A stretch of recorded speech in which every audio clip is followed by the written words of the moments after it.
Yes, mbalamusiza mwenna ab'ekitiibwa. Muje baleko gyonna gye mutuusaako engalo. Baganda bange mwenna sijja kubamenya yonna mu mawanga gye musinzidde. Mbeebaza nnyo mwenna emirimu gye mukola naddala struggle yaffe eno gye tulimu. Nga bwe twabagamba nti struggle muno abaganda bagamba nti bwoba simanya ogira enswa bw'ekyusa simanya ki egundi envubo nga naawe okyusa. These are the things that you have done. Twabagamba nti kati struggle Museveni we yali agisuubira oba ne bakwano be okutambulira, then yakyuka. Njagala musharinge video eno, njagala muntagingire abantu mwenna. Naddala njagala muntagingire omwami Nsereko Muhammad gwe tumanyi nga Nyereko Muhammad. Njagala muntagingire Afande Muhoozi, njagala nawe Afande Muhoozi obere ku video eno. Njagala muntagingire omwami Lwabwogo naye njagala abere ku gundi eno. Njagala muntagingire the state minister wa foreign affairs Oriem. Oba mugitaginge video eno mugisale mumwe n'aba media companies mwe nankimanyi videos zaffe tumalo zikolamu nga muzisalamu nga mukonjera nga muogera byonna ebitaliiwo oba mukitegeera. So njagala mwenna mubeere nga musembera ku video eno. Njagala video eno etambule bulungi nnyo ate mukwate kalamu n'olupapula kubanga byenjogerako njagala okubagamba byenjogerako I can stand for them. Even if it's propaganda, even if it's blackmail, even if it's what, each and everything chenjogera mu video, I will stand for it. Should you produce me in the court of law, I will stand for them. Buli ebigambo byenjogera wano, come where I am, open a case against me, then I will stand against them. Era Nabuye Mastula agambye nti enswa bw'ekyusa envubo nga naawe okyusa. Museveni wakyusa ne bakwano bo naffe kati twakyusa. Therefore kati tugenda kukukuba mu nkuba ate yo gy'otamanyi. Oh.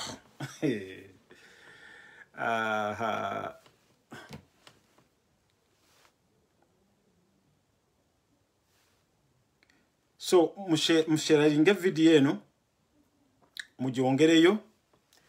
Njagala okubawa amawulire ge muwuliddeko ne ge mubadde mulaba agatambula. Okusooka njagala okubatumirako mwenna bannyinaze mwenna baganda bange mwenna abalwana olutalo luno. Bannange njagala okubagamba mutuwa amaanyi. Era baganda bagamba nti eryokanga n'etonnya n'omanya ensisira bwe zenkanya emyoyo. Because you guys, I'm very proud of you. Bannanga basiba bagamba mbusimanya omanyi ne bwosekula ebinyeebwa. Ffe bwe twagendanga ewajjajja ffe Masaka eyo nga bwe tusekula ebinyeebwa temubulamu mpulunguse. Naye tebaddamu ne babagamba nti bannayuganda muli babi. Bannange bannayuganda muli balungi. Eryokanga ekintu kya Lumbuye kino kirooka ne kibaawo. I've seen how cooperative you guys are. Amasimu ge mutukubidde. Imagine n'abantu ba NRM bennyini nakubira essimu nagamba kale baabo bebeesiriwaza. Bannange mwekubireko mu ngalo. Bobango hashtag nze nti free Lumbuye wekubireko mu ngalo. Bobango hashtag ng'osindise Twitter wekubireko mu ngalo. Era mbasaba mwenna musharinge video eno kibalume kibandugudde. Kubanga tuli united bannange ono Bobi Wine yajja kutu unitinga. temwachikomya kuba Eddie Mutwe, temwachikomya kuba ani, you are still united, even if we munawulira nti Kojja Omugezi bamusibye, even if we munawulira nti Kojja Omugezi bamusse. Nso mukyalo wange ambuuziza wano nangamba, what's going on? Oyo Lumbuye yani? Who is Lumbuye oyo atadde ensi ku stand still? Embassy yettake yebuuza, what's going on? Banange, you ask, Banange, I'm very proud of you. Banange, thank you very much. Thank you very much, ba supporters. Banange, guno mukwano gwe mutulaga. Era ne Lumbuye bwana akomawo bw'ati agenda kutandikira we yakomera. Era njagala okubakakasa nti Lumbuye bamuloketinze. Lumbuye afunise. Tusabe Allah subhanahu wa ta'ala nti abamusajja bamukwata tebamukuba bisiso. Nene banamukuba ebise no medication eri better. Ogenda ne mukola ekintu omuntu ekintu ngate mugenda muyamba buyambi kati Lumbuye alinga hot cake. Canada mwagala, America mwagala, bebuuza, who is this man?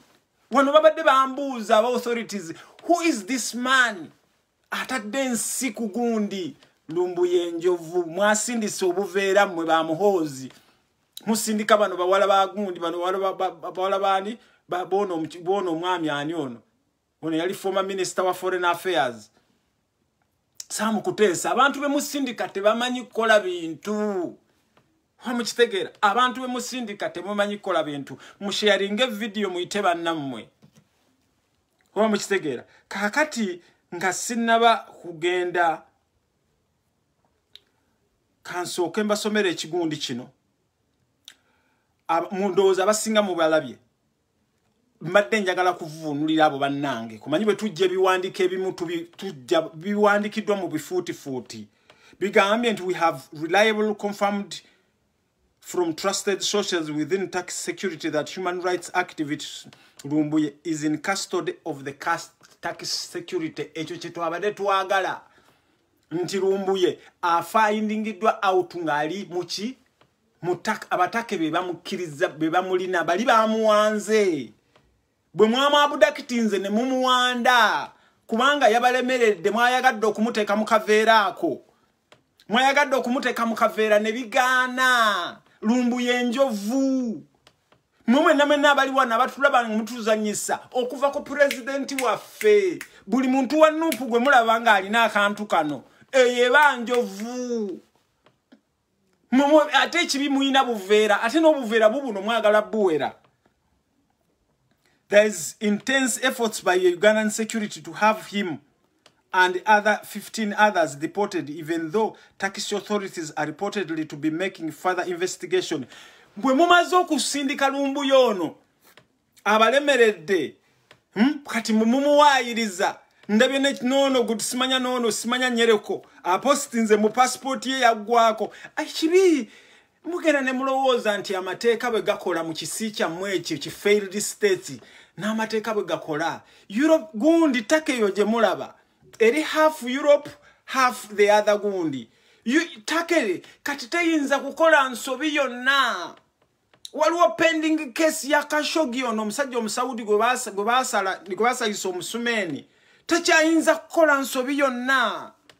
Njagala mutegeezeze bano bagundizi be Uganda. This is not Uganda. Temusuubira nti eno gye tuli mujja kujja mbolokuba Kojja Omugezi mbusimanya yogedde kino okuba essimu mbu bankwate okubira polisi y'e Kawempe okubira polisi y'e Nansana mbu enkwate n'abataakana kati mumakasukidde. They need to know because they don't want to make any mistake. Take mwe temukimanyi lwaki ekozesa amateeka ga Europe naye nga take teri mu Europe. Fo okuva wano genda mu Europe mu take twetaaga visa n'ate tewaliwo strict gundi. Ekyo kye mutategeera. Omanyi bwe mubeereyo Uganda mugenda ne mubeereyo nga nemusuubira nti life ends in Uganda. Kati Uganda ziri sawa meke. Uganda ziri sawa 3:15. Enzikiza ekutte muyina Lake Victoria. Muina Owen Falls Dam amasanyalaze ge mulina wallahi teri nsi egalina. Mpozi Zimbabwe eyo wansi eyo. Nene mulema ensi kati ensi buli woyita. Ekutte weti 35 bloody years you've done nothing. That's how primitive you guys are. That's primitive how you are. Musubira nti ebintu mujja kujja ku floor of parliament mukube ebikonde ne walala tibikola. Kati chenjagala bagamba nti Lumbuye has been located. Those are very good news bannange. Lumbuye okubeera nga afunikiddwa wali feche twabadde tu fightinga nti Lumbuye tazibwayo Uganda. Ate mwabadde mubeera kukikola ne mumusirisa Lumbuye ne mumutwalira mweje emigugu gye mwabadde mugamba. Eno diru erimu abantu bangi. Eno diru yabaddemu abantu bangi. Mwasose ne mukozesa abataka okumwabudakitinga niye mugenda kulaba take egenda kuddayo Turkish government egenda kuddayo retrieving CCTV. Zino CCTV size Uganda. Ze musubira mbuna amasanyalaze gagenda kuvaako. Siwe kiri, it doesn't work like that. Panange kachibi ne chibi mulina nalaba wano mukyala Museveni ngazze wano last time bwe yajja wano ngali no baba jasinga bameka bonna no bali muleya. Panange things are not like when Ireland owa police tabera na mundu era wane wa police ogena naye no mubuza ndi chichi ne wakuyimiriza ku street no mugamba sijja kuwa license yange because you have the right. Ne Uganda oba wankubyedde sasi. Things are not done like that. So bana Uganda please mutegere muganda wafazuliddwa kakati nno tugenda kubalagira ko bwerere. Mugenda kulaba na Uganda abo mu UK, mugenda kulaba na Uganda abo mu Canada, mugenda kulaba na Uganda abawa. Lumbuye mugenda kulaba agenda kubeera icon. Mukolenda ne mukole ekintu nga musubira nti nno mwakoze kyovola banga nabagambye eggulo bana abasajja they are not going to make a statement about the arrest of Lumbuye. They are not going to make a statement because but ekintu kino bwe kibaka firinga. Ate njagala okukakasa government ya Uganda nti fe government ya Take tugenda kuja ashwaringa nti mwaingiza ba terrorist mutake okubeera nga bakaringa out illegal activities. We are going to assure the Turkish government. We are going to assure them. How much tegera? Lumbuye mwamukuta against his will. Ebebe nebe mwamugambi against his will. Olowooza babadde bakimanyi nti passport ye yagwako. Abantu abali illegally mu Turkey okimanyi. Ate nno njagala okubagamba unlike emwe Uganda, every state, however a person illegal, legal, he has entitlement. Kati Lumbuye awo nga mbadde mugambo passport ye yagwawo emotoka n'emukona ambulance wejja tebuuza emutwala butwazi n'emuwa medication. However Lumbuye ne bwabadde ali illegal Take okumukomyawo Uganda first and foremost mwabalemereddwa mwabadde era kyovola bawokero olye mu bino byabadde yeyogeza kati wachi gundi yekyuse lwaki okero olye mu your statement has changed today oyogedde what yasoose ne kakasa nti bakolaganye n'ebitongole ebikuuma ddembe okuli ebica police station na Interpol okwata Lumbuye oyo kibaka kano babisambaze. Minisita omubeezi w'ensonga z'ebweru Henry Okello Oryem ategeeza kyabasa nti gavumenti erina kyemanyi ku by'okukwata Lumbuye nti kubanga tebalina buyinza kumukwatira mu nsi etali yaabwe. Waliwo n'ebiwulirwa nti mu budde buno Fred Kajubi tamanyiddwako mayitire. Ensonga za Lumbuye era zongedde okufuuka namulanda waliwo n'ebiwulirwa nti ab'Ebituruuki be bamukutte nga bamulanga obutabera na biwandiiko bimukkiriza kubeerayo era nti wakomezebwawo Uganda akadde konna. Kyokka Minisita Oryem agambye nti bino byonna ebigenda mu maaso bo tebabimanyi.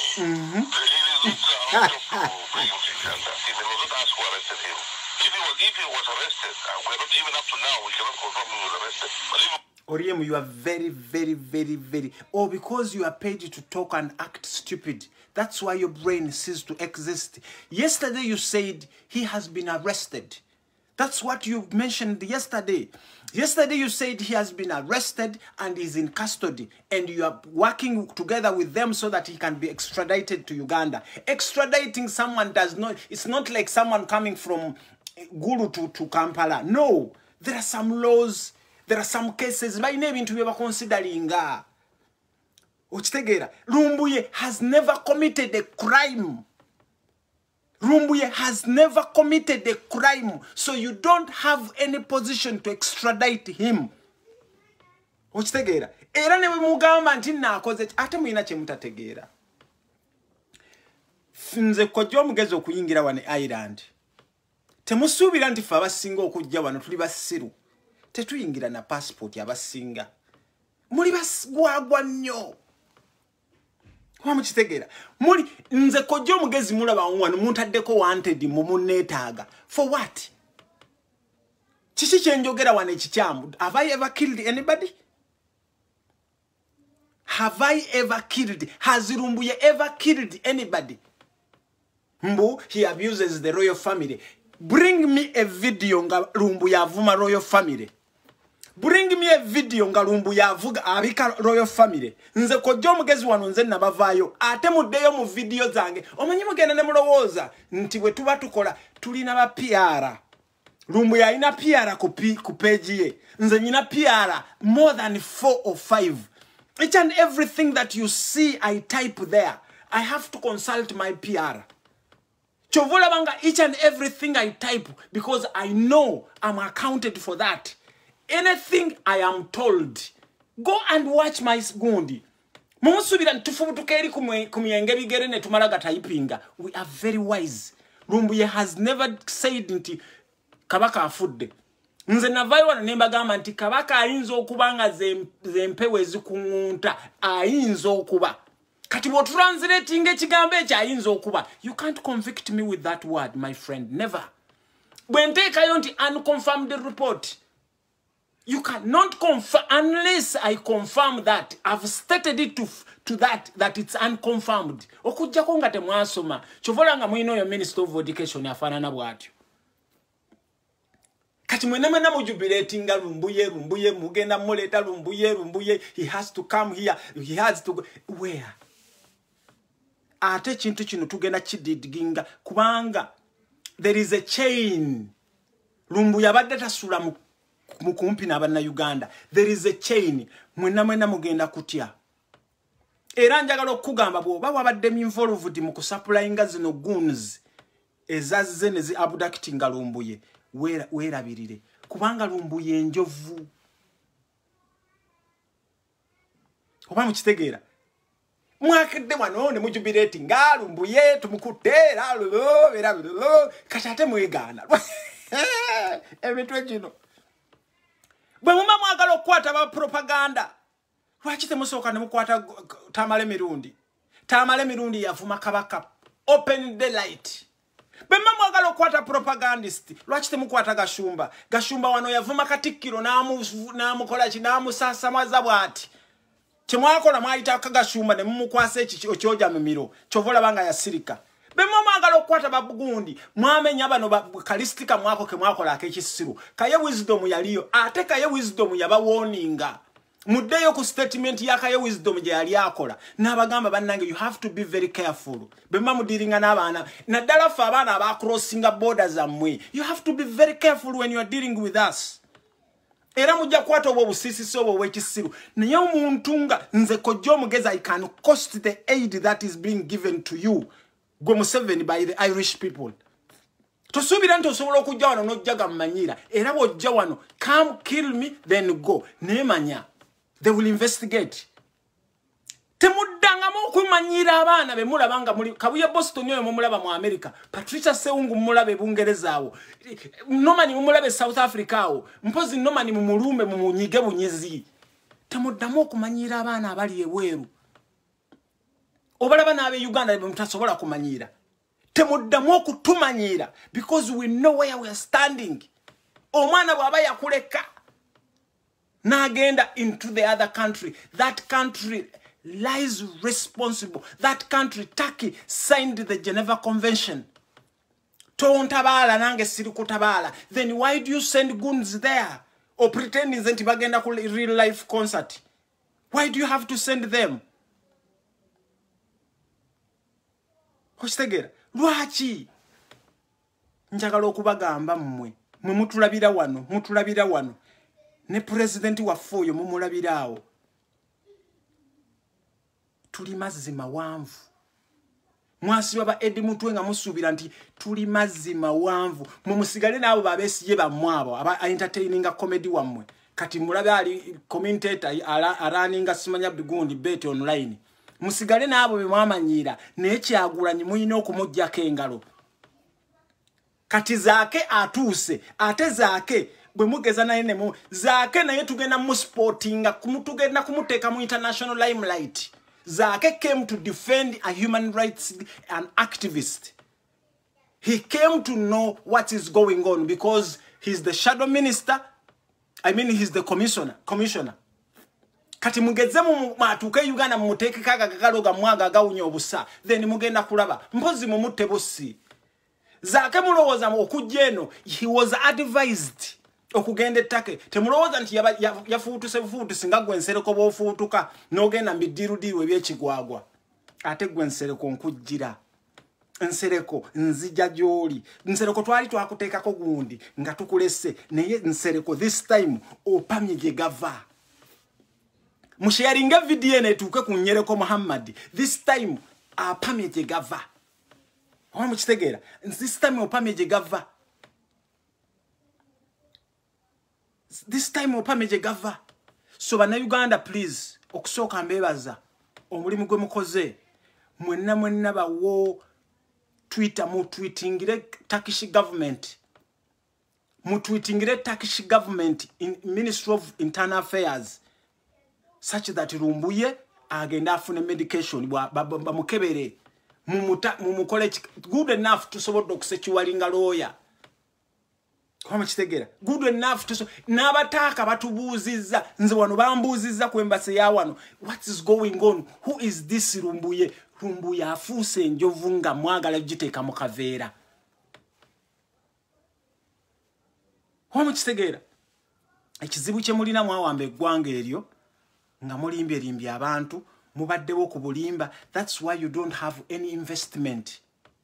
That's why you goons who have ruled our country for the last 4 decades, you don't have goons. I mean, you don't have any what? Any investment. The only investment you have, mumugudde we somero gulu kati musomesa bachi. Amasomero gabalemye okuteeka wa masomero. Mudidda amasomero nga Makerere University mugavidibiza. Mukati mugudde we somero lyawa, Salimu Sala gudde we somero. Bannange, you can bring someone from the village. Basajja mwava mu byalo. Ne wallahi ebyalo tebyabagwamu. You have demonstrated how stupid you are.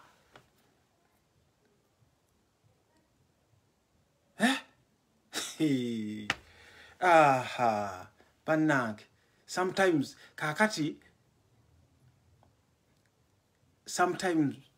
ebintu bikola ki? Ebintu bijja. There is a reason lwaki ebintu bibaawo. Bannayuganda bannange mumanye okukwatibwa kwa Lumbuye twategedde. Kwabadde kulina ebirala bitugenda okutuzuukusa. Bituzukuse gwe woli bwobera activist wechekingeko ebintu ebiri kuli surround naddala baganda bange mwabali mu busisi singo obo Dubai eyo wawa mwe ba activist mwegendereze abantu bemutambula nabo kwa mukitegeera mwegendereze abali South Africa eyo ba mafia abayitirivu mwegendereze bi Allah subhanahu wa ta'ala chovola batwagala nnyo. Wamukitegeera Allah subhanahu wa ta'ala nyabagamba wano namboze nga tannasala ddiiro namboze nga tannasala ddiiro namboze twali ku live gwe gubajjo walina wa Bobby Wine n'omutwalira essimu n'omulaga nga nze ne Lumbuye tuli ku namboze. Obo kitegeera nawulira president nga akugamba nti bakole ki bagambe ba stopping ekintu ekyo. Manyi president waffe is a very smooth guy, is a very smooth leader. Ayagala n'omuntu atamwagala. Obo kitegeera naye njagala obagamba twagenda okuwulira ekiro namboze ebyo saagala bikuzaamu kubanga namboze wasale eddiiro namboze n'okola ki. Era namboze yababuuza wano n'abagamba nti ono omusajja ayogedde ku Spiriano Lwanga n'agenda n'ayogera ku Katumba Wamala ne bamukuba. Ono omusajja lwaki temutuula naye ekibi obusiru we mulina Chovola bange gwanga lino ligenda kubalema okufuga. Zino ensi zino bwe ziraba omuntu ng'oyo ng'ayogera ebintu ne bibaawo. Oyo omuntu zikolagana naye. Russia ebikola. America, Bungereza wano ebikola. America ebikola. Omukitegeera. Naye namboze yababuuza. Kati muli awo njagala okubabuuza. Kino ekintu kyandibadde very simple. Lumbuye wabayogera ebintu ne bi happeninga mwebuuze mwe nyini. Where is the problem? Lumbuye ajjawa information mwebuuze kubanga nammwe abavubuka obwo bwe muli n'obwo nabo bukoye bwe mutuma okwassassinating abantu nabo bukoye bwagalako ebbeta Uganda because omusajja bwa assassinating omutuma kati nga bano be mwatumye ettake bakimanyi mission ya gundi bano tebagenda kuddayo. Wamukitegeera abantu bonna abaana be muwadde mutuma bonna tuwulira mbu mubakoze ki mubasse mubamazeewo muyige bwe bakola emirimu simwe mukamwe mukola obumafiya wano ensi zikola obumafiya Bungereza ekola obumafiya naye bwekkirira naffe bwe tunajja mu buyinza naffe tugenda kukola obumafiya naye in a very professional way naye mwe mukola ebyobusiru. Omusajja Lumbuye, why is he a threat to you? If you can't defeat someone, then join him. Ekyo kyemutakkiriza. If you cannot defeat Kojja, then join me. Lumbuye abambudde mwenna. Lumbuye wano mumwesibako musimanya avumya Buganda. Nabagamba wano fenna Lumbuye ffe twamusooka ku internet kuno. Internet kuno mwali mwagikyusa nga muliko ebyo byaku era kyovola abantu bagikwano nga boogera bya bulimba. Buli lwe muleta ka diversion kamwe mubadde mulese ka diversion ka Kenzo tukakubye.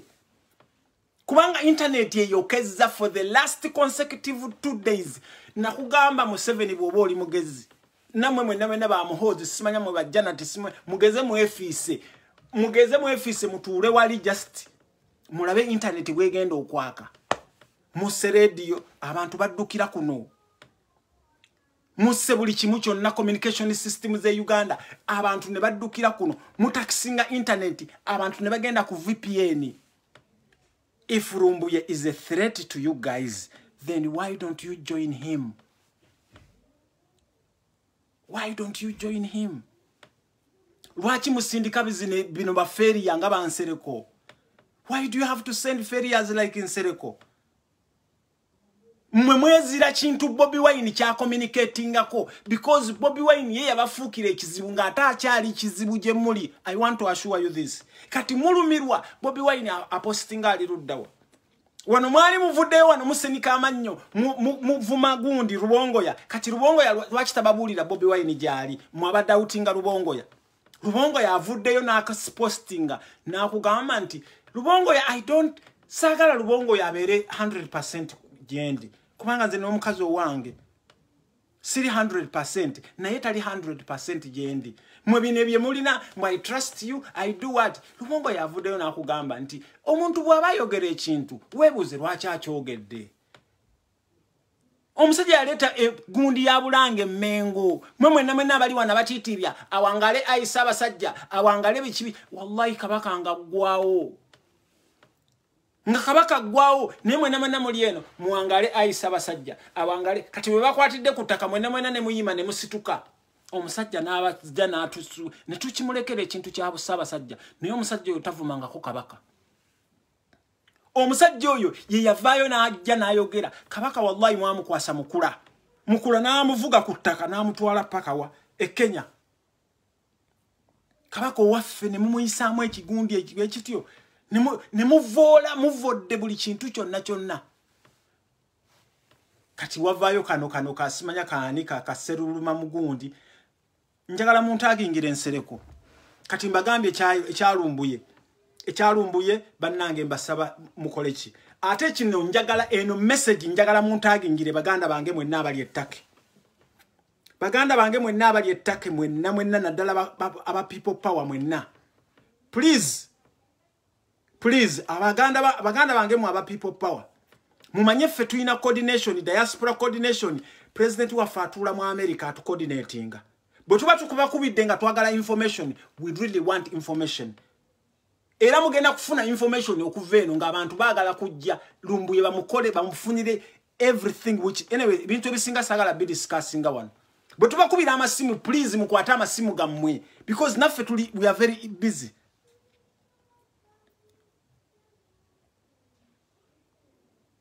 Hochsegere naffe we are very busy kakati njagala muntu agingire Nsereko Muhammad. Nsereko Muhammad opposed olwaliro n'ogamba mbu confirmed the goon made an overstay in Turkey since 2018. Mr. Bean had no courtesy to seek asylum. He thought his hypocritical backers would help him. Nsereko wano wasooka njagala muntu agingire Nsereko n'abamugoberera. Nsereko nza omanyi bulungi bakitaffe bamanyiganye bulungi bakitaffe baali ba mukwano. Nsereko njagala okugamba nkumanyi bulungi ng'oraninga business za muhoze Zambia era Nsereko nkimanyi Zambia egenda kuba ne elections nga 15 nkimanyi kubanga Museveni akolagana ne Lungu kubanga Museveni yayigiriza Lungu engeri gye babbamu omusolo era mu ZRA abanyarwanda gye bali bangi abava mu URA. Nsereko nkimanyi gwe bali oraninga business za muhozi Zambia ne zifa Katonda tali anguzi. Nsereko tukumanyi bulungi ate this time opamye gye gava this time olinye ya maje. Nsereko singa tove ku president waffe Kyagulanyi Ssentamu njagala wano mu sharing video eno. Nsereko njagala okugamba nti Mungu gwe yazadde nenda awezaala Allah gwe yawadde oyo Bobi Wine gwe mulabaawo temulowooza nti yazaalibwa bwatyo naye he was given luck to Allah subhanahu wa ta'ala. Oyo omusajja alina omutima oyinza okwebuuza nti oyo omutima gwa kikaaki ate n'abantu baakolagana nabo bonna bayina emitima oyinza okwebuuza nti gya kikaaki because when you work with Bobi Wine aku influencinga aku transferringa into a right person. Era mbagambye Uganda eyo egenda kufugibwa Bobi Wine ne the first 1 year mugenda kulaba Uganda nge competinga n'obwo obusisiso bulyawo because omwana ono alina omutima omulungi. Kati mwensereka ekisinga okubaluma omuntu gwe mwali mulaba ku street kati y'omuntu akoze eki kati ekibaluma Nsereko bojeno owekukutiriza mu bugundi bw'abantu you can't even afford an hotel. Nsereko I can assure you oli Uganda wepankambo olina sente ne Baganda bo bali wano Germany bafumbirwa ebisajja ebikadde. Lwaki tosooka kuyamba Baganda bo? If Uganda is safe, if Uganda is whatever, why don't you help your sisters who are being bothered in Germany here? Bambi munansonyi wamwe banyinazo okubaleetamu. Kubanga bemuzalirwa n'ekinku nejje namwe ate mukola ki? Nsereko ina muganda wo wane Croydon musajja musiramu mulungi oyo yatugamba nti bannange temunsemberezo oyo Nsereko muyaye. Nsereko tonna zimba na nyumba mukyala Mary yakyambadde yakusuza joddawo noddawa nomanyira Bobi Wine omusajja yali yeeyiya ng'akuba essada wallahi n'azimba ennyumba ngeeyo. Gwe kyoliwo kuyambala Tommy Holyfield. Tommy Holyfield doesn't help you anything.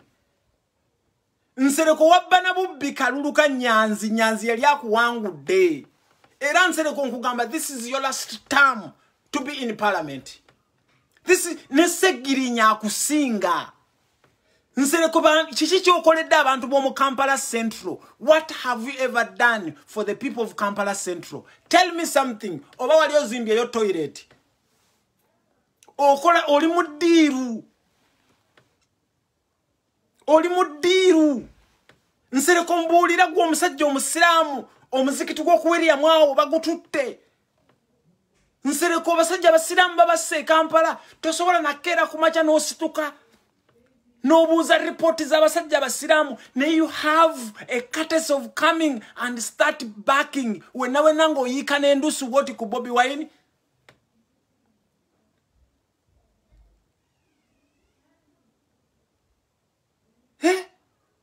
Nsereko njagala okugamba fe sometimes we don't even have where you are a failure. I want to tell you nze kojjo mugezi ne bwembanjo za mataka manyuma gaba kadde wano oba nkola mbalalu. It's my profession. Naye gwe you are a failure. Oba kalulu kabba bubbi Nsereko tebasobola nakulonda kuba LC1. Kati ovuddeyo kubanga mmwe kibaluma Bobby wano bwe yavaayo na communicate na commenting ku bayimbi ekyo kyagenda gundi namba ayinza atyo okuvaayo era atukoze ki Museveni has reduced you Nsereko tata wo buli lwakulaba tata wo Museveni yamusanga be basajja abagagga mu Kampala bakitaffe be bali abasajja bali bebbirira ne baweereza zibbaasi eruweerezo zitambuze amaguzi ga gundi nze kitange ya sacrificing kawo gundi ye namba we yali akolera ngebyo kulwanyisa mu bireta ne babikola kimwayi kyovola banga muri nnyo mu transport homu kitegera so Nsereko njagala okugamba you don't have any audacity okuvaayo nojjo tandika okuvuma omuntu ayogerera just okuzibula banna Uganda amaaso Nsereko mwokubeerawo okutta abantu mu Kampala constituency yo bana abasajja baavayo ne batta abantu wana basuka ne mu 10 naye oli awo obutise matama mu bantu be batta mulimu abakwano bo mulimu basiraamu banno mulimu bandi naye ovudde awo obutise matama n'olwo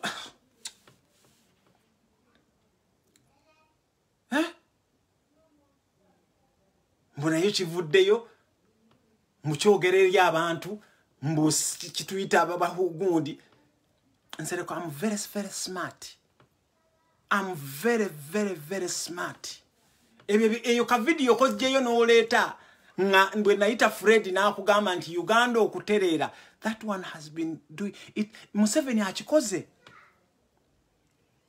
ate Nsereko it is suspected that nti gotambuza n'obutu obwo it is suspected jango okolechi kubanga nze sikulabangako I still treat you as a suspect then when ndikulabako that's when I will send you achikola ne for now nkugamba it is suspected nti gotambuza obutwa ate especially obutta abasiramu it is suspected kwa mchitegera mbu Bobby Wine avuddeyo mwayagala nnyo Bobby Wine atu denouncing ate naddala nze ne Lumbuye Bobby Wine because he's very smart. Bobby Wine is very smart. Nsereko gotambula from one TV to another. Mbulira Bobby Wine jalaga. Otambula from one TV to another. Anyasa sulira airtime yo. Because you are a state agent. That one I'm sure. Era buli nako tusiba tugamba abantu. Ne tubagamba bannange Nsereko is a state agent. Ngamuwakana. Tuwabagamba dda wano banna Uganda ne tubagamba bannange Nsereko is a state agent. Ngamuwakana. Kati mumulabye. Owempaka kuna mebiri. Kati mbuchitandise okweyogeza mbukyeyogeza bino. This is a political activist, human rights political activist. My foot. These are not human rights political activists. These are goons, these are thugs, these are bigots that are going around preaching hate speech, hiding behind fake accounts to insult other people. Now, there is tremendous proof. Ntibakozesa fake accounts. They started a hate campaign in Mugende Muvuma abantu on social media. I can tell you, you've made all insults against me. Whereas I don't wish that you be extradited. But I want you to know that one day you're going to be accountable. For those acts of Adovayo, no limbirira abantu, ne muvuma bannamwe, ne muvola bannamwe, ne muvola amakagabwe, and now ababadde baba sponsoring, they are bigots. Ababadde mabega sponsoring these people.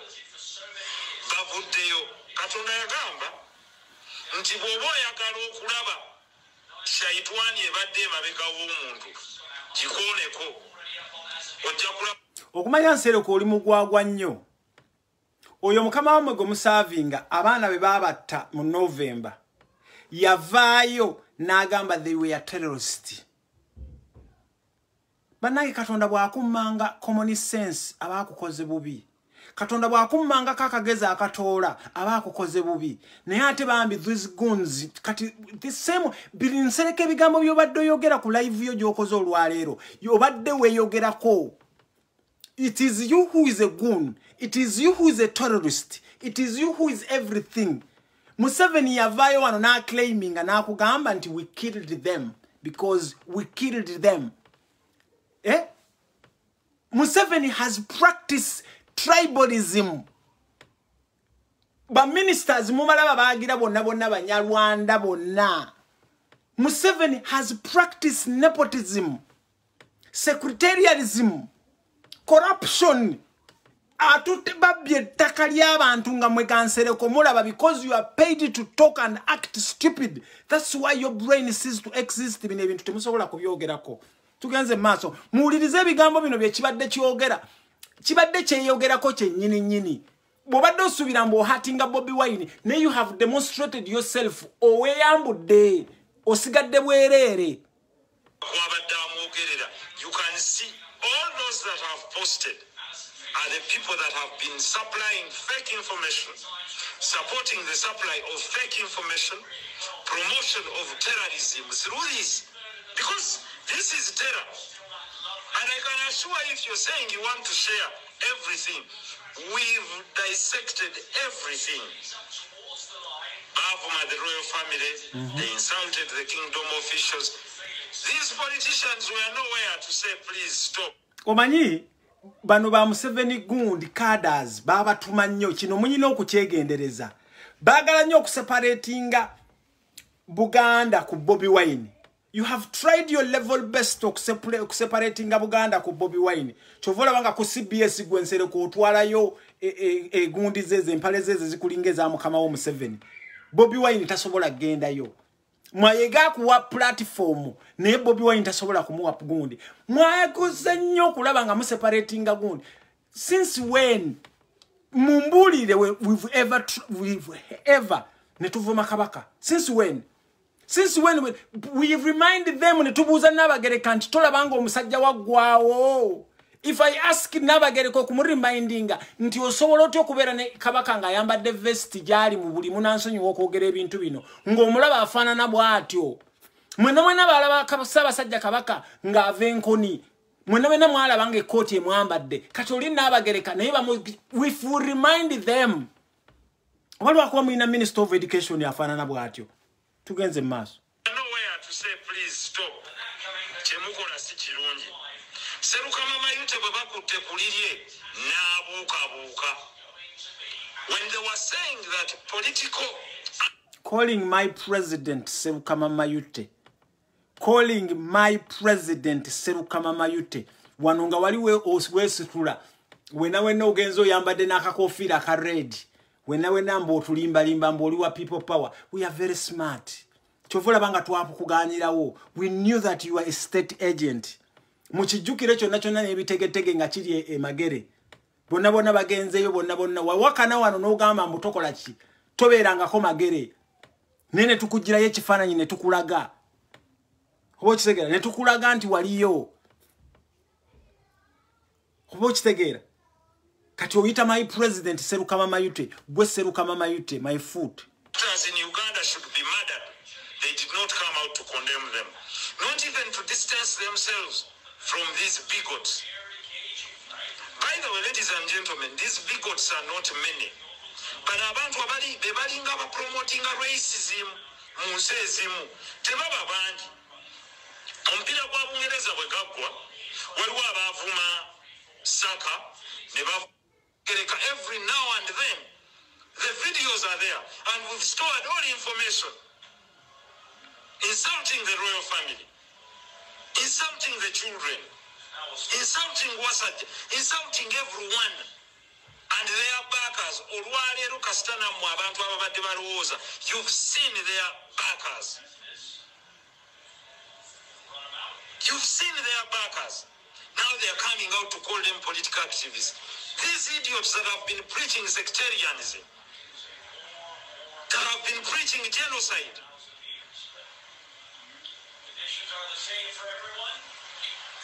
They have been preaching hate speech. And you say you're going to go to foreign countries and say these are the righteous people? Because they think they have monopoly of opposing the government. We can all oppose, but oppose. Okawulira ako ke kali balima. Ako ke kabaluma. Monopoly of opposing. Akako opposition yako kabaluma. Matthias Mpuga wali awe office baluma. Wamukitegeera milioni 5 government zeri supposed okubeera nga eziteeta mu nupu ate nupu yo neziteeke walala zibaluma nnyo nonsereko ayina akabinja ke kanene nnyo ne besigye mwali ekintu ekyo mu monopoly of opposing kibaluma nnyo fenno tu opposinga mu 7 for real tetulimba respectful and hopefully oppose respectfully. You must know your leaps and bounds. And for sure we shall pass a law. I can assure you, you can run however far you run. You'll pay. The Chesikanya Nacho is imprisoning them. They must pay for the damage they have caused. Because innuendos Zebakura, the propaganda Gobakura damages someone. That is why anyone who publishes anything false must pay from their pocket. And you know, whatever you do, you're not going to intimidate. I'm unintimidatable me. I can tell you. You can intimidate others. If you don't join us, you blackmail them. Okay, kakati nsereko. Njagala okugamba. Try oboli musajja oyina obulima wa bubiri. Oboli musajja ekyatuuka ku Judith babiri.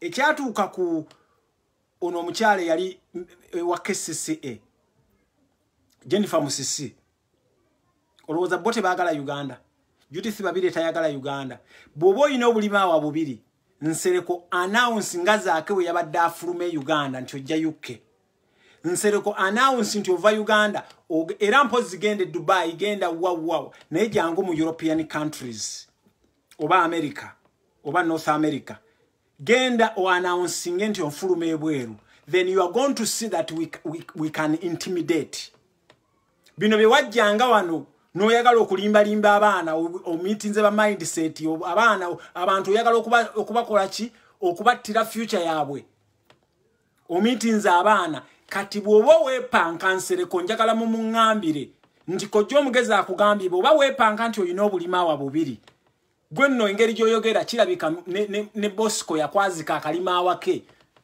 akafedinga jangu announcing teka ku social media yo nti I'm heading to US then let us meet kubanga Nsereko njagala kugamba you are a candidate in ICC you are a candidate you've been contributing to all the atrocities that have been committed by the regime of Museveni. You have a hand in them. I want to assure you you are a candidate at the International Criminal Court. This time we will fulume Uganda. Gezako fulume Uganda. Never tuna kumanya. Then you are going to see. Kubanga gwe chikuluma Bobby Wine. Echikuluma Bobby Wine. Nsereko soka wetereze. Ba MP zibo banna segirinya yakajja just a few days asobodde okusechuwalinga eddwaliro wakiri gwe zimba abaana abatunda chapati singa ova kuba MP Nsereko Muhammad what are you going to do abaana bo baabo wabadde obateeka ku Facebook mbwe lino omwana w'emyaka 10 omwana wo w'emyaka 10 emeka akulaba what is the future Abana bote bagenda kufuuka nga bolanya kati abali e Dubai. Abana bote bagenda kufuuka nga bakatumba wamala abali rudda wa education ya feyo nayo na mugisse mu abana bamwe basomera bweru. Nsereka abana bo nkimanyi bali mu international school.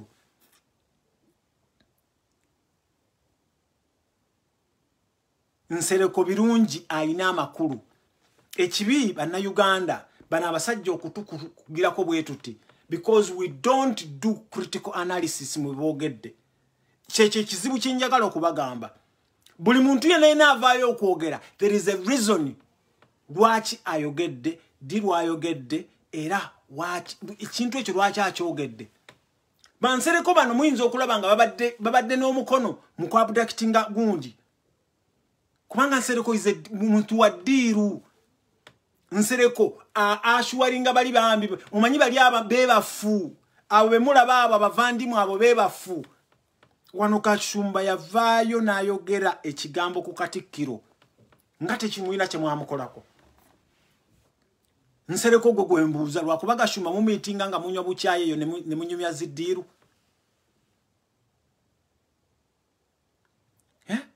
kati olwokuba president waffe avudde munonyeza Bobi Wine naye temujja kumufuna ate mwe nsereko mbakakasa you will end up kneeling down for Bobi Wine. Mark my words.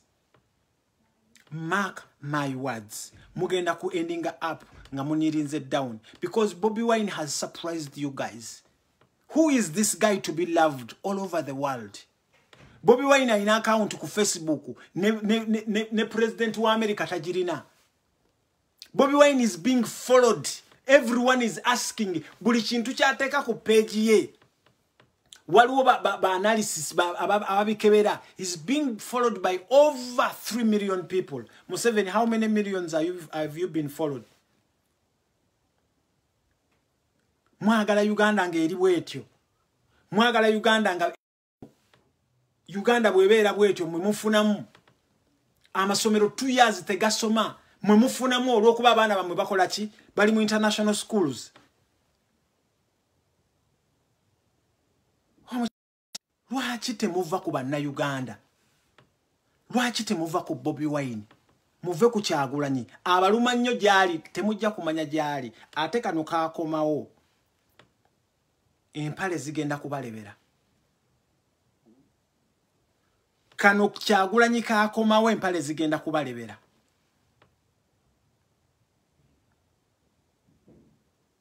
Njagala okubeebaza nnyo mwenna abakola muganda wange Lubongoya.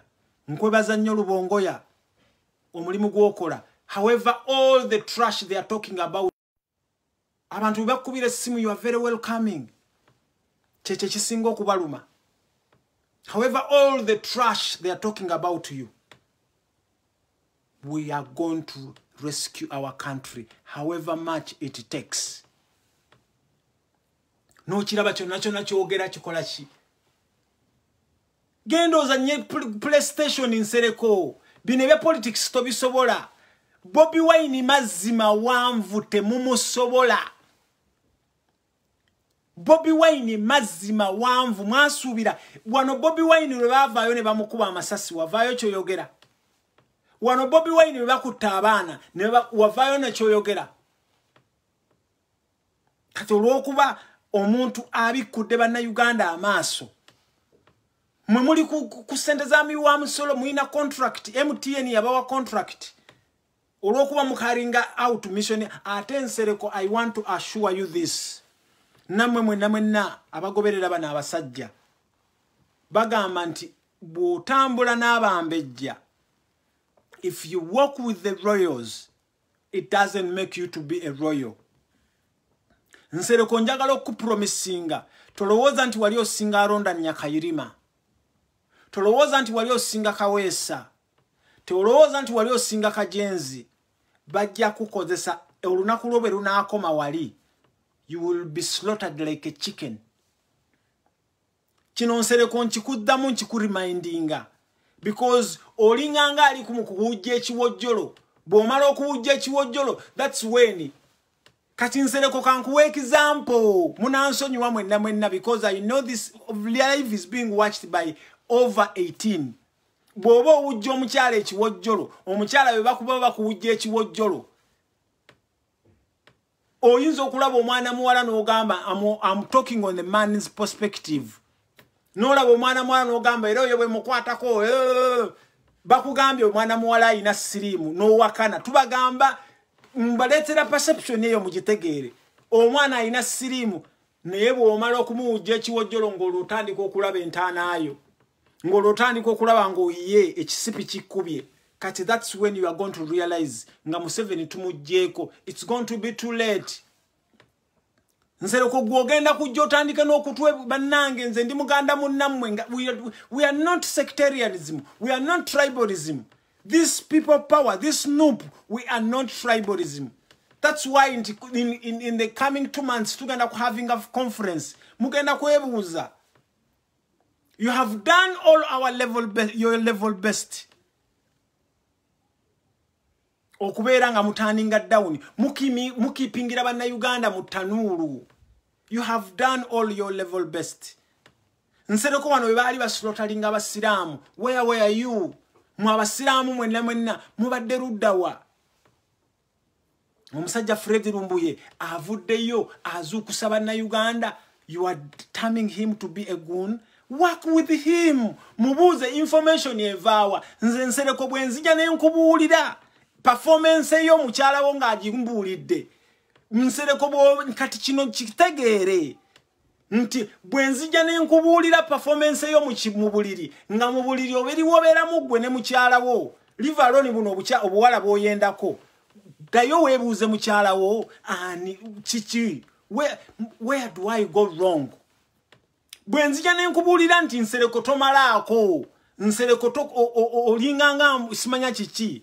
Dayo otule n'omuntu go performinga naye. Tuvola banamu abantu bagali mu government. Muddeyo mwebuuze. Where do we get the information? We are not your enemies. Kojo mugezi nze ne munantumira bakwano bange bonna. Bajje bangambe mbu I have to stop to talk about politics. I am not doing anything harm. I'm not violating any constitution.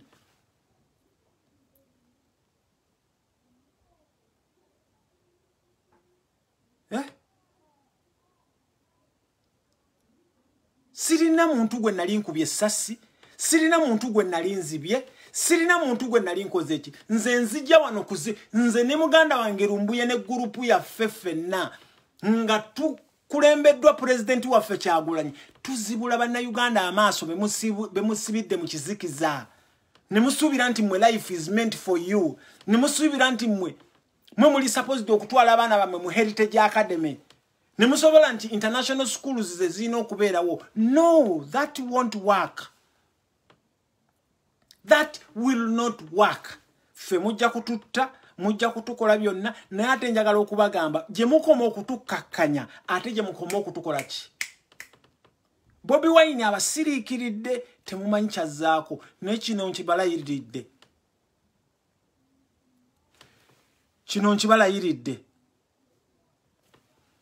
Singa munaalaba Bobi Wine bwanaakomawo bw'ati mugenda nakupama mu mpale gye mulina. So nga maliriza Nsereko kamumaliriza. Nsereko nkuwonize bw'oba oli musajja ng'olina obulimaawa bubiri jangu olage nti ojja. Nsereko tugenda kukwekwatirako. Tugenda kulimitinga okubanga tokyalina nsi. Bagenda kuteekako travel ban. Buuza olanya.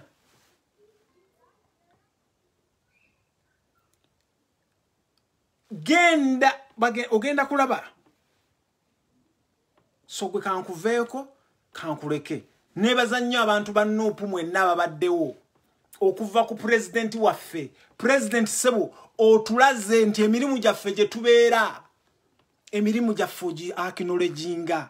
Bano kashibalume kibadugudde begende betugira ku minyaanya. President wange, thank you very much.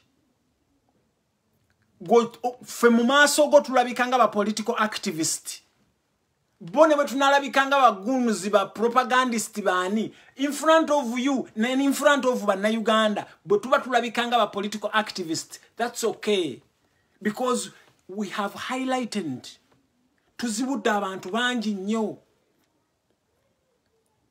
Wamukitegeera. So President Sebo webale nnyo webalire ddala. Nobody will bring you down. Batugoba ku TV byabwe. TV yaffe ne tugiteeka wano. Era nammwe mwenna benna abali e Uganda abagula data. Bannange mwebale nnyo mwebalire ddala. N'ekirala njagala okwebaza management ya NOP. Ngekulembeddwa w'ekitiibwa Secretary General Louis Rubongoya. Dr. Hildaman ekintu kye wakoze ky'amaanyi nnyo. Waliwo abantu abamu sijja kugaana gwe bw'oba waganye okuwaayo information ku Fred. Oba waganye okutypinga. Nkimanyi nammwe mukikolera eyo. Wamukitegeera mulimu gwe mukoze bannange abantu mutulaze nti we are not alone. Mutulaze nti emirimu gye tuvaayo ne tugamba nti katukole ki katwewe. Wallahi bantu mmwe Allah abawejjana. Allah mwebale nnyo banyinaze mmwe mwenna waliwo manyinaze saagala kumwogero we Canada. Abantu mwe can you imagine abantu babadde bakuba amasimu babadde bateeka Turkish police Turkish Ministry of Internal Affairs nga bajukubira amasimu straight ne bayita ba interpreter. Bana mmwe ate kati mutushiraze. I'm very proud of you, our followers. I'm very proud of you. Bannange omulimu gwe mukoze gwa maanyi nnyo. Mwebale nnyo mwebalire ddala. We are not alone. Naffe kye tuba promisinga ne muganda wange Lumbuye bwana avaayo insha Allah. Agenda kulaba buli kimu kyonna. Agenda kulaba buli kimu kyonna. Bu hashtag bonna we mukoze mu continuing okuinforminga government ya Take nti abantu ababadde bakoze kino bantu ba terrorist. Mwebale nnyo mwebalire ddala. Banyinaze mu ababiri mbiyumba. Nchimanyi mubona nnyo. Baganda bange mu abali e Uganda. Nchimanyi ka data ka sente ntono. Leave alone fa balera ku wifi. Neba nange mutulazo omulimu gwa maanyi. Lumbuye bwana avaayo nadda ku account ye n'alaba biriyo byonna ate agenda okubasabula. Kye mwabadde musuubira nti within whatever mwagala kumuteeka mu kugugu nabagambye Lumbuye enjovu tasobola kujja mu kaveera mwalese buveera. Mwabadde musuubira nti Lumbuye musobola omunyiga bwe muti Lumbuye mazima wanvu. Amanda kamera nkulamusiza mukwano gwange. So banange temuzikiza. Bannanga abana be UK mwebale muganyinaze Patricia Sewungu muganda wange Katochimera mwebale kuteeka na UK babadde batu kicheche kigenda maso. Who is this Lumbuye? Gwensereko kagege ne bageza bakusiba tewali na muntu asobola kuvaayo. Ne Lumbuye omulamba bwati. Lumbuye atadde nsi ya Take ku stand still. So mwebale nnyo mwebalira ddala. I'm very proud of you. Temujjango okwo bannange mweyongere. We are the winners. We are the winners. Buli each and every incident gye batuteekamu bano abasajja. We come out winners. Tuba demonstrating ne mu diaspora nayo tuli baakabi. Tuba demonstrating de ku ground ate tuli baakabi. Museveni twamukuba akalulu flat akimanyi nti neyo office gyalimu agirimu yirigale. Ne mu diaspora mu demonstrating nti muli baakabi. Mwebale nnyo mwebalire ddala. Omulimu gwe mukoze mweyongere maaso. Naye mbasaba munootinge buli muntu yenna. Abo ba modolo nsereko mufune ka black book ka mwako. Mukanotinge. Munotinge. Then aftermath ya Lumbuye bwavaayo bwati tugenda kudiginga deep kyazze kitya. Baani abakibaddemu kubanga bana basajja tebasobola kuva Uganda ne bayingira buyingizi Take bafunye batya engundi kubanga abantu ababa wa passport kino kiddayo ku government ya Uganda. This justifies that Ugandan government is a terrorist government. Mwawa ba terrorist gundi visa mwawa ba terrorist passport ne bajja ne basaba nga bekwese nti bajja kwateninga bivulu ne bajja Take ne bakomentinga illegal activities. Tugenda kutandika okudiginga deep. Buli muntu yenna yabawaddeko eyabayambyeko abantu bano. Wait, you are going to serve. Wait, you are going to be paid. Buli muntu yenna eyarenda linzo omukono ku bantu kukugwamba kwa Lumbuye kukubeerawo nga Lumbuye taliiwo mugenda kubeera nga musasula kyonna. Wait. So mbebaziza nnyo bannange mwenna. Nyinza okwogera n'enkya ne bukya. Ne on behalf of abantu abeewaayo, abasalawo, abatalaafiya, we are very proud of you. Thank you very much. Bannange message zenyina muno. Mpitirivu. messages zenyina everywhere mpitirivu very constructive messages mulina wearing no ibanange bana mwe Museveni bye bino byokola ki bye bino byosubwa abantu batubuuza kojja how much can we send ne tubagamba bannange mulinde it's not all about money. It's not all about money. Wamukitegera. So neyanziza nnyo neyanzeege njagala mu sharing video ne tuke ku Nyereko Muhammad. Nyereko akumanyi Nyereko ajja Fred ajja atagenda kukukwatako. Fred ajja agenda kukukwatako. Mugenda kutegeera. So mbagala nnyo mbagalira ddala mu sharing video eno. Assalamu alaikum wa rahmatullahi wa barakatuh.